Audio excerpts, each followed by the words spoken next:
சிலம்பின் காலம். தமிழ்நாட்டார் போற்றும் ஐம்பெரும் காவியங்களுள் தலை சிறந்தது சிலப்பதிகாரம். பழந்தமிழ் நாட்டின் சீர்மைக்கும் செம்மைக்கும் சான்றாக நிற்பது அப்பெருங்காவியம். சோழ நாட்டின் செழுமையும் பாண்டிய அரசாட்சியின் சிறப்பும் சேர நாட்டரசனது வீரமும் அக்காவியத்திலே விளங்க காணலாம். இத்தகைய சிலப்பதிகாரம் எப்பொழுது தமிழ்நாட்டில் எழுந்தது? அதை பாடிய இளங்கோவடிகள் எப்பொழுது தமிழ்நாட்டில் வாழ்ந்தார்? அவருடன் பிறந்த செங்குட்டுவன் எப்பொழுது அரசு வீற்றிருந்தான்? இவற்றை சிறிது பார்ப்போம். சிலப்பதிகாரத்தை பொது நோக்காக பார்க்கும் பொழுது தமிழ்நாடு சிறந்த நிலையில் இருந்த காலமே சிலப்பதிகார காலம் என்று தோன்றுகின்றது. சேர சோழ பாண்டியர்கள் தமிழ்நாட்டை ஆண்ட காலம் அது. இயலிசை நாடகம் என்னும் முத்தமிழும் செழித்து வளர்ந்த காலம் அது. கடல் வழியாக நிகழ்ந்த வாணிகத்தால் தமிழ்நாட்டிலே செல்வம் பெருகி நின்ற காலம் அது. அக்காலத்தில் காவிரி பூம்பட்டினம் சோழ நாட்டின் சிறந்த துறைமுக நகரமாக திகழ்ந்தது. காவிரி ஆறு கடலோடு கலக்கும் இடத்தில் வளமும் அழகும் வாய்ந்து விளங்கிற்று அந்நகரம். பட்டினம் என்னும் சொல் சிறப்பு வகையில் காவிரி பூம்பட்டினத்தையே குறிப்பதாயிற்று. இக்காலத்தில் பட்டணம் என்பது சென்னை பட்டணத்தை குறிப்பது போன்று அக்காலத்தில் பட்டினம் என்பது பெயர் காவிரி பூம்பட்டினத்திற்கு வழங்கிற்று. அழகு வாய்ந்த அப்பட்டினத்தை கவிகள் பூம்புகார் நகரம் என்றும் அழைத்தார்கள். பூம்புகார் போற்றுதும் என்று பட்டினத்தை பாடினார் சிலப்பதிகார ஆசிரியர். அந்நகரின் துறைமுகத்தில் ஏற்றுமதியும் இறக்குமதியும் அயராது நடந்தன.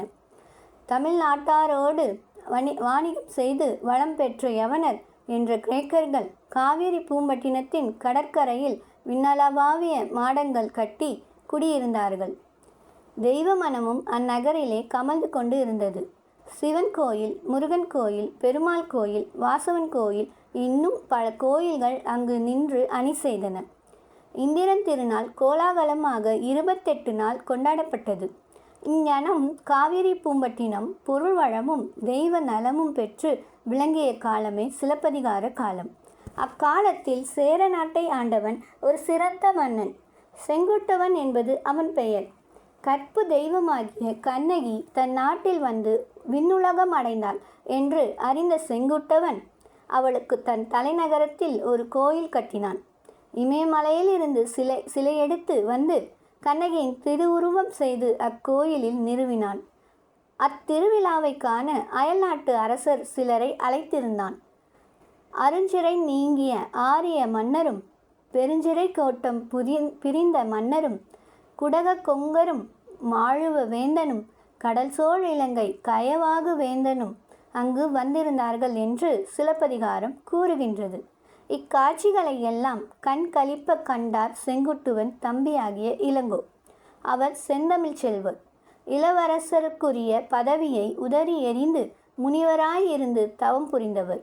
அவர் அரசு குலத்திற்கு பிறந்த பெருமையையும் துறவு பூண்டு ஆற்றிய தவத்தின் அருமையையும் தோன்ற அவரை இளங்கோ அடிகள் என்று தமிழுலகம் பாராட்டுவதாயிற்று. சிலப்பதிகாரம் பாடியவர் அவரை. இளங்கோ அடிகள் இயற்றிய காவியத்தை நெஞ்சையள்ளும் சிலப்பதிகாரம் என்று போற்றினார் பாரதியார். சேரன் தம்பி சிலம்பை இசைத்ததும், தெய்வ வள்ளுவன் வான்மறை கண்டதும், பாரில் நல்லிசை பாண்டிய சோழர்கள் பாரி வலித்ததும், தருமம் வளர்ந்ததும் அன்ன யாவும் அறிந்துள்ளார் பாரதர், ஆங்கிலம் பயில் பள்ளியிற் போகுனர் என்று பரிந்து பாடிய பாட்டில் சேரன் செங்குட்டுவன் தம்பியாகிய இளங்கோவடிகளை போற்றுகின்றார் பாரதியார். இத்தகைய சிலப்பதிகாரத்தின் காலத்தை தெரிந்து கொள்வதற்கு சேரன் செங்குட்டுவன் காலத்தை ஆராய்ந்து அறிதல் வேண்டும். வீரனாகிய அச்சேரனை பல புலவர்கள் பாடியுள்ளார்கள். அவர்களுள் பரணர் என்பவர் ஒருவர். தமிழ்நாட்டில் சங்க புலவர்கள் என்று பாராட்டப்படுகின்ற புலவர்களுள் பரணருக்கும் கபிலருக்கும் ஒரு தனி பெருமை உண்டு. பொய்யறியா கபிலரோடு பரணர் ஆதி புலவர் என்ற வரிசையில் வைத்து புகழப்பட்ட பரணர் சேரன் செங்குட்டுவனை பற்றி பாடிய பாடல்களுள் 11 நமக்கு கிடைத்துள்ளன. பரணருடைய புலமையையும் பண்பையும் பெரிதும் மதித்த சேரன் அவருக்கு சிறந்த பரிசில் அளித்ததோடு தன் மகனையும் அவரிடம் மாணாக்கனாக ஒப்புவித்தான் என்பது பண்டை நூல்களால் விளங்குகின்றது. எனவே சங்க புலவர்களாகிய பரணர் முதலிய சான்றோர் வாழ்ந்த காலமே செங்குட்டுவன் காலமாகும். அக்காலத்தை இன்னும் சிறிது தெளிவாக தெரிந்து கொள்வதற்கு சிலப்பதிகாரமே ஒரு சிறந்த சான்று தருகின்றது. கண்ணகியின் திருவிழாவிற்கு சேரன் செங்குட்டுவன் அனுப்பிய அழைப்பு கிணங்கி வஞ்சி மாநகரில் வந்திருந்து பத்தினி கடவுளை வணங்கிய அரசருள் ஒருவன். கடல் சூழ் இலங்கை கயவாகு மன்னன் என்பதை முன்னமே கண்டோம். இலங்கை அரசனாகிய கயவாகுவின் காலத்தை தெரிந்து கொண்டால் செங்குட்டுவன் காலமும் விளங்கிவிடும் அன்றோ? இந்த வகையில் சரித்திர ஆசிரியர்களாகிய கனகசபை பிள்ளை முதலிய அறிஞர்கள் ஆராய்ந்திருக்கிறார்கள். இலங்கை அரசர் வரலாற்றை கூறும் மகாவம்சம் என்ற நூலில் கஜபாகு என்னும் பெயருடைய மன்னர் இருவர் குறிப்பிடப்படுகின்றனர். முதல் கஜபாகு கிபி 2ஆம் நூற்றாண்டின் பிற்பகுதியில் அரசாண்டவன். அவன் காலத்துக்கு ஏறக்குறைய 1000 ஆண்டுகளுக்கு பின்பு மற்றொரு கஜபாகு அரசு புரிந்தான். இவ்விரண்டு அரசர்களில் முதல் கஜபாகுவே செங்குட்டுவன் காலத்தவன் ஆதலால் வேண்டும் என்பது சரித்திர ஆராய்ச்சியாளர் கொள்கை. எனவே செங்குட்டுவன் அரசாண்ட காலம் 2ஆம் நூற்றாண்டின் முற்பகுதி என்பது தெளிவாகின்றது. அதுவே சிலப்பதிகாரத்தின் காலமும் ஆகும். இன்னும் இக்கொள்கைக்கு ஆதாரமான செய்திகளில் சிலவற்றை பார்ப்போம். கரிகால சோழன் என்னும் திருமாவளவன் காலத்திற்கு பின்பு சோழ நாடு உலைவுற்று சீரழிந்தது. பூம்புகார் என்ற காவிரி பூம்பட்டினத்தில் ஒரு சோழன் அரியணை ஏறினான். உறையூர் என்னும் உள்நாட்டு தலைநகரில் மற்றொரு சோழன் அரசனாயினான். பூகார் சோழனுக்கும் உறையூர் சோழனுக்கும் போர் மூண்டது. அப்போரின் தொல்லை ஒருவாறு தீர்ந்த பின்பு பட்ட காவிலே படும் கெட்ட குடியே கெடும் என்ற பழமொழிப்படி சோழ நாட்டிற்கு ஒரு பெரும் தீங்கு நேர்ந்தது. குணக்கடல் கரை புரண்டு எழுந்து காவேரி பூம்பட்டினத்தை அழித்தது.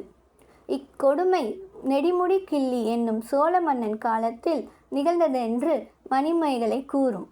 அப்போது அந்நகரில் இருந்த மாடங்கள், கோயில்கள், கோட்டங்கள் எல்லாம் அழிந்தொழிந்தன.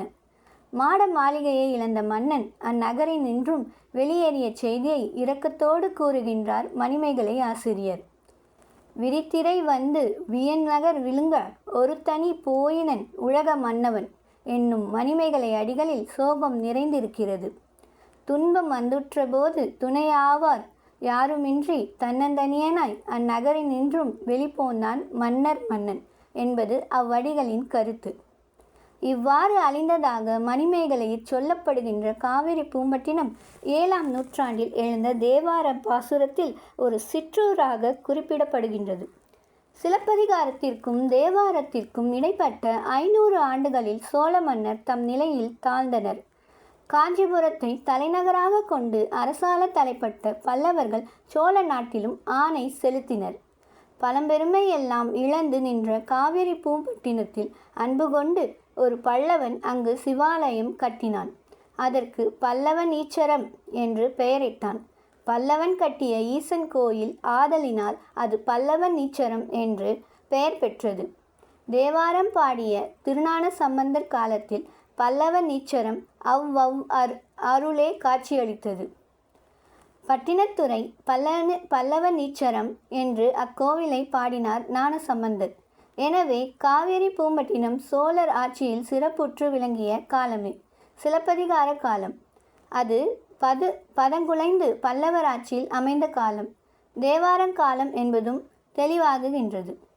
தமிழ்நாட்டில் பல்லவர் எப்போது அரசாண்டனர்? 3ஆம் நூற்றாண்டு முதல் 9ஆம் நூற்றாண்டு வரை அவர் ஆட்சி புரிந்தனர் என்று சரித்திரம் கூறும். சிவனடியார் பாடிய தேவாரத்திலும் திருமால் அடிகளாராகிய ஆழ்வார்களது திருப்பாசுரத்திலும் பல்லவர் குறிப்பிடப்படுகின்றனர். ஆனால் சிலப்பதிகாரத்தில் அம்மன்னரை பற்றிய குறிப்பு ஒன்றும் காணப்படவில்லை. ஆதலால் சிலப்பதிகாரம் எழுந்த காலம் பல்லவர் ஆட்சிக்கு முற்பட்ட காலம் என்று கொள்ளப்படுகின்றது. தொன்று தொட்டு தமிழகத்தை ஆண்டு வந்த சேர சோழ பாண்டியர் பேரும் புகழும் பெருவாழ்வும் பெற்றிருந்த காலத்திலேதான் சிலப்பதிகாரம் பிறந்தது. விண்ணலாவி நிற்கும் இமயமலையில் சோழ நாட்டு புலிகொடியை ஏற்றினான் கரிகால சோழன். சேர நாட்டு அரசனாகிய நெடுஞ்சேரலாதன் தென்குமரி முதல் வட இமயம் வரை ஒரு மொழி வைத்து உலகாண்ட சேரலாதன் என்று புகழ் பெற்றான். அவனுடைய ஆணை இமயமலை அளவிலும் சென்றமையாமல் அவன் இமயவரம்பன் நெடுஞ்சேரலாதன் என்று தமிழ்நாட்டில் வழங்கப் பெற்றான். அவன் மகனே சேரன் செங்குட்டுவன். தந்தையின் புகழை தானும் பெற ஆசைப்பட்டு குட்டுவனும் வடநாட்டின் மீது படையெடுத்தான். தமிழரசை பழித்து பேசிய வடநாட்டாரை போர்க்களத்திலே வாட்டி வென்றான். இருவரை சிறைப்பிடித்தான். தன் நாட்டிற்கு கொண்டு வந்தான். கண்ணகி தெய்வத்திற்கு அம்மன்னன் திருவிழா எடுத்தபோது அவ்விருவரும் உடனிருந்தனர் என்று சிலப்பதிகாரம் கூறுகின்றது. எனவே தமிழ்நாட்டாரின் வீரப்புகழ் வடநாட்டிலும் பரவியிருந்த காலம். தமிழ்நாடு வாணிகத்தால் வளம் பெற்று ஓங்கி நின்ற காலம். தமிழ் புலவர் பல்லாயிரவர் தமிழ்தாய்க்கு பல வகையான கவிதை கலன்களை அணிந்து கோலம் செய்து கொண்டிருந்த காலம். அக்காலமே சிலப்பதிகாரத்தின் காலம்.